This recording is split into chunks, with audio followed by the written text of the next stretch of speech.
Hi everybody, this is Tom with Culture Chat. So today I am not doing a new play. I'm doing something I used to do, which is encouraging you to have lobby displays. Now I know a few of you are turning off the video already because you don't want to hear about that topic, but this one could be of interest. So a while ago I talked about lobby displays and how it helps your patrons and makes you feel like a cultural hub. I'm still saying that, but what I'm encouraging you to do this time is to have things for sale. So toy theaters, paper toy theaters, they were hugely popular in the 19th century, and there's some videos attached that talk about that, and they're having a huge resurgence. And along with the videos I did last year about putting your theater models, your maquettes, out on display, well, a few theaters did that. I mean, it wasn't my idea. A few theaters have always done that. And they've gotten a lot of interest from patrons, frequently wanting to buy them. So they're just display items. They're from past shows. It just shows the 1-inch, half-inch, 2-centimeter model to scale of what the show is on stage, or past shows. It's interesting. And the theaters that show more of these, maybe 3 at a time, 4 at a time, they do very well. So with the toy theater, it's very accessible. So they sell for you for 20 pounds, 30 pounds, $20, $30, $40. You have them in your lobby on display, more than one. It's easy assembly, it's fun. And I would encourage you to have 2 or 3 in your lobby. Now, I'm just running a bunch past you of different styles. They're not all 19th century Victorian style. You need to find the ones that work for you, that work for your audience, maybe the toy theaters, maybe the ones that are black and white that you can color, just depending on you. Now, I'm recommending that you have them on plinths in your lobby, more than one, and have that model for sale. So with some sort of title on it. Maybe you call it the Elizabethan outdoor theater, whatever you want to say. What's easier for people is to say, hey, I want that theater. I see the model A1, B1, C1. That's easier. And have them in their little flat pack behind your counter, maybe with concessions, which I know is a lot for concessions to do. They're already busy. If your box office stays open during the intermission, the interval, then they can sell them. Anyone can sell them. You can even have some lovely, helpful volunteer sort of man that area during shows, before shows, intermission. There's lots of retired folks out there who want to be part of the magic of theater. Let them help.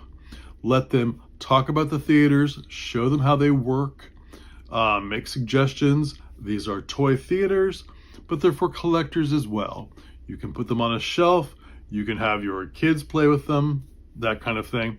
Whatever works for you for sales. Are you going to make a mint selling these? Probably not. Maybe your markup is very little, but it's more about getting your patrons interested in your theater and what you have to offer. There's stores that sell these. There's one in London called Pollock's Toy Store, and they sell other toys, but their main draw in Covent Garden, in the center of London, is selling toy theaters. That shows you, in a place like the center of London, where rents for shops have to be expensive, that this is selling like crazy. Wonderful sales. And they sell in every country. They sell online. You can also download the plans online. If you don't want to purchase them wholesale to sell in your theater, you can get them online and download them yourself and print them out in color and make your own flat pack. Now, if you're doing a show like any of the classics like Little Women or Pride and Prejudice, and they're playing with one of these theaters on stage, you're going to have guaranteed sales. And around the holidays, there's a lot of companies doing things like Jane Austen plays and Little Women and lots of other 19th century, 18th century works. And if you have it on stage and you have it available in the lobby, maybe not the precise one they have on stage, maybe you have to get a large model on stage for whatever reason, and the ones sold in your lobby are smaller models, because you know that a large $100 model is not necessarily going to sell for your audience, but they will spend 25, 30, 40 for something similar in your lobby. This is great. You want them to come back to your theater. You want them to think of you as a cultural hub, which I've said before. Like I said, there are so many theaters that I've talked to who they've said, oh, we put out your maquettes, the models of the plays we've done in the past. People love them, and every show, someone wants to buy it.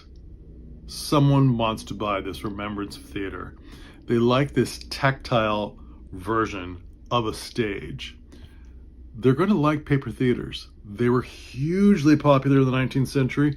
They have a huge popularity in different countries now. Perhaps you haven't seen them in your area. Doesn't mean it won't be very popular for you, okay? There's lots of tutorials online how to assemble them. They are pretty straightforward, but lots of options on how to assemble them, where to display them, how to dust them, all those kind of things. They're an inexpensive remembrance and buying into a little bit of the magic of theater, which people love. Patrons love the magic of the theater. So just because they're called toy theaters, paper theaters, doesn't mean they're only for children. They do very well through collectors and just the regular public.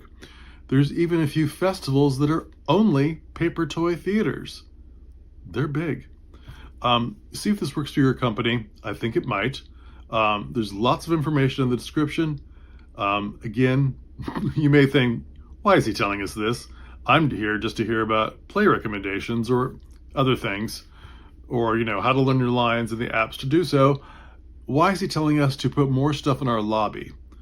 I'm telling you this, your theater seems like the place to be. We're in the know. We have culture. We have interesting art.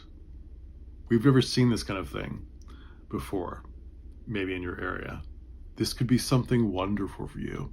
The more things are online, the more people are coming to live theater for a tactile experience, and the paper theater is a tactile experience they can buy and take home and have fun with. All right, see what you think. Everything's in the description. All right, and then please come back for more. Thanks.